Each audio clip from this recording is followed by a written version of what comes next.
You don't have to wake up at extreme early hours of the morning, but setting an intentional sleep schedule will allow you to take advantage of your internal clock and get more done throughout the day than you ever thought possible. Welcome to the Self-Paid Club podcast. I'm your host, Samantha Peddle, a small-town wife and mom who started my first business at 17 and never looked back. For over a decade, I've been helping other ambitious souls build insane wealth in both life and business. We believe that success comes from growth as the whole person, mastering your time, money, and mindset for a balance between all three. Ditch the hustle culture and achieve your dream life by embracing your own vibe, doing it weird, and doing it your way. This is your destination for all things business strategy, mindset work, success, personal development, marketing, and everything in between. If your mission is to build an empire while having fun, you're in the right place. Let's dive in. Have you ever heard the quote by Benjamin Franklin? Early to bed and early to rise makes a man healthy, wealthy, and wise. I used to think this was just something my dad would say as I was growing up, but turns out it holds a lot of truth to it. Getting up early is the first step to achieving a high productivity level.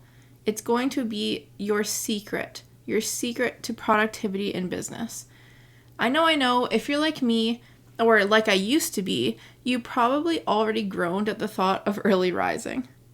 But your to-do list won't check itself off, and your goals can't be reached by sleeping the day away. So stay with me and let's do this together. And just on a side note, early rising doesn't have to mean 4 a.m., 5 a.m. It could mean 7 a.m. It depends on you and your individual preferences, your situation, what you prefer. I just mean sleeping in till 10, 11 a.m. is not going to serve you. So early rising and a solid sleep schedule will serve you well. Did you know that early risers are generally more proactive, can maintain healthy diets by eating a good breakfast every morning, anticipate and minimize problems in the workplace, and have more time to focus on goal setting? Those are pretty solid reasons to change your sleep schedule for the better, if you ask me. But if you're not convinced yet, consider the fact that your body will be more in tune with the Earth's circadian rhythms if you go to bed earlier and wake up earlier. This will provide you with a more restorative sleep, which in itself will help you keep a clear mind and increase your productivity throughout the day.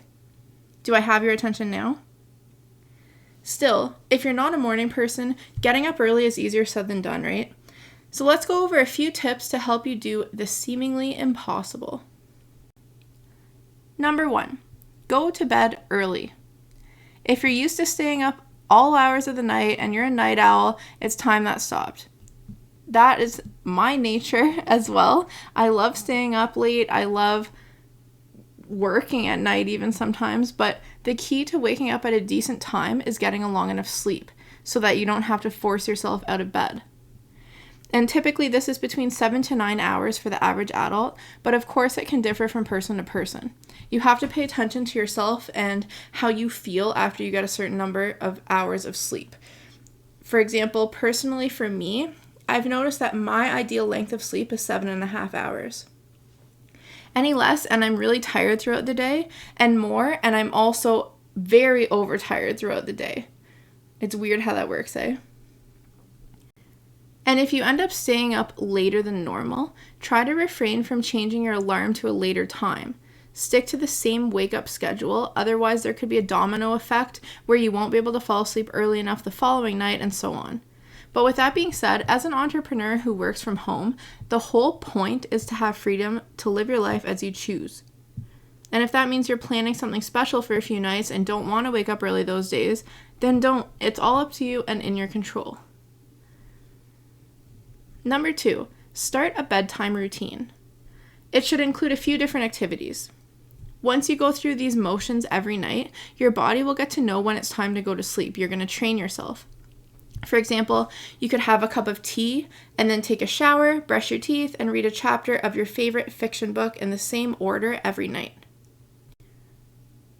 Number 3, avoid looking at screens starting roughly 2 to 3 hours before you go to sleep. Now, this might be a tricky one, especially if you're glued to your phone or TV in the evenings, but trust me, just try it. Without looking at screens a few hours before bed, your sleep cycle will no longer be disrupted by the blue light that the screens give off. This would include your cell phone, TV, computer, tablet, or any other bright screen. Instead, try reading a book or doing something that doesn't involve electronics. If this just isn't possible for you, then there is an alternative solution. Invest in a pair of blue light blocking glasses. Like the name suggests, they block the blue light emitted from screens that is the root cause of sleep disruption. And they can even help prevent headaches or eye pain caused by looking at screens for too long. These are really useful for entrepreneurs who look at their computer or phone all day like me. You can get blue light blockers for roughly around under $20 from somewhere like Amazon, and they are well worth the investment. I highly recommend them. You can even wear them throughout the day as you're working. It doesn't have to be purely at night. Number 4, opt for fiction books in the late evening hours. Put away the nonfiction reading a few hours before bed because those books stimulate the mind and can cause your thoughts to race before bed, which keeps you up unintentionally. Instead, pick up a fiction book or short stories that don't require a ton of thought. Light reading that's similar to a movie without the screen. Something you can get lost in and enjoy outside of work or personal development. And just give your mind a break before bed. Number 5, stick to the same sleep and wake up times every day. Like I mentioned, you don't have to wake up at extreme early hours of the morning, but setting an intentional sleep schedule will allow you to take advantage of your internal clock and get more done throughout the day than you ever thought possible. A set routine will encourage your body to wake up naturally without needing an alarm clock. Once I personally stuck to my schedule for about 2 weeks, I started to wake up a few minutes before my alarm every day, and now I rarely sleep all the way to my alarm. It honestly feels way more natural waking up without something blaring in my ears. And speaking of that, please make sure you choose a peaceful alarm tone. Don't torture yourself with loud, obnoxious sounds as a daily alarm. You don't want to start your day like that. You don't want to startle yourself awake, but rather wake up to a pleasant, calming sound to start your day off on the right foot. Number 6, refrain from hitting the snooze button. You've probably heard this time and again in your life, but once you hit that infamous button, it's never easy to get up. It also disrupts your sleep if you wake up, fall asleep, wake up, fall asleep. You're better off just getting up at the first alarm. Try putting your alarm clock across the room, which will force yourself to get up and out of bed right away. Number 7, plan an enjoyable activity first thing in the morning. Because if you have to get up and go straight to work, your subconscious will already be fighting to stay in bed. It's going to make it way, way, way more difficult for you. So instead, choose an activity that you enjoy to start off your day before you get to work. That's the joy of being a business owner, right? You get to design your day as you desire. So for example, maybe you wake up and make a delicious breakfast, or you go to the gym, or you go for a walk by the lake if that's something you can look forward to each morning. Pick something that you really love. But if you must get to work right away, then start with a task that is on the easier side of things before you actually jump into the more complicated or complex projects, because that in itself as well will have you fighting to stay in bed. Number 8, nap earlier than usual. If you enjoy midday naps, pay attention to the time. Did you know that napping 7 hours after waking up in the morning can actually disrupt your sleep schedule for the following night? That's why those late afternoon naps are screwing up your schedule, right? The earlier you nap, the better. So try to take a nap in the first half of the day if you must do so.